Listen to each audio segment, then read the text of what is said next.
John Kerry showed up at the Democratic National Convention and basically just started roasting people. It was hilarious. I actually think that even though it's being hugely underreported and underrated, John Kerry's speech at the DNC, I think, was one of the better speeches. It didn't come in the prime time 10 p.m. hour, but the content was great. He was hilarious. Here's some of the best excerpts from that speech. I just thought he was really funny, making fun of himself, making fun of Mitt Romney. Let's take a listen to a little bit of what John Kerry had to say. Learned. Mitt Romney doesn't know much about foreign policy, but he has all these neocon advisors who know all the wrong things about foreign policy. He would rely on them. After all, he's the great outsourcer.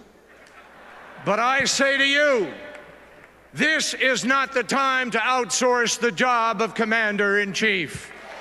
I really liked it. I mean, I thought he was making good points and doing it in a way that was accessible and funny. Let's continue and listen to a little bit more of this. Exceptional about today's Republicans is that almost without exception, they oppose everything that has made America exceptional in the first place. Ask Osama bin Laden if he is better off now than he was 4 years ago. And what is there on the other side? An extreme and expedient candidate who lacks the judgment and the vision so vital for the Oval Office, the most inexperienced foreign policy twosome to run for president and vice president in decades. You know, it isn't fair. It isn't fair to say that Mitt Romney doesn't have a position on Afghanistan. He has every position. He was against setting a date for withdrawal. Then he said it was right. And then he left the impression that maybe it was wrong to leave this soon.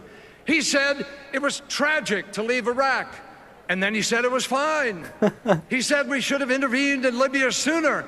Then he ran down a hallway to run away from the reporters who were asking questions. Then he said the intervention was too aggressive.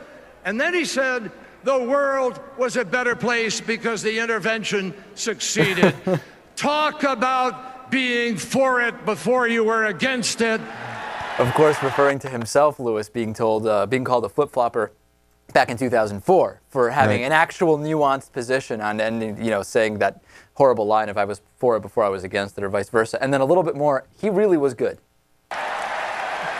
Mr. Romney, here's a little advice.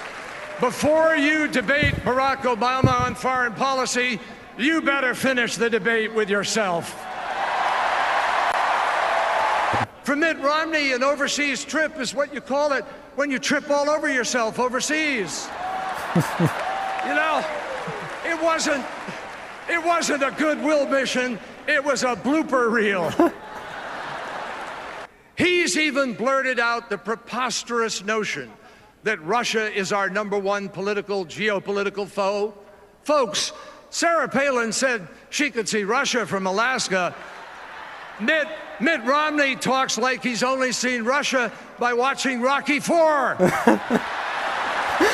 So, I mean, he literally went out there and it was like a roast. I was waiting for Jeff Ross to come out and say that it was a Comedy Central roast of Mitt Romney. I thought he was fantastic. Yeah, and he did exactly the right thing. It was all just, I mean, slamming a candidate is always the best thing to do. I mean, unfortunately, he didn't really talk much about Obama. He didn't tout Obama. All he did was slam Romney. And it's fine. It works. And it was funny. And right. Yeah, I mean, it was accurate.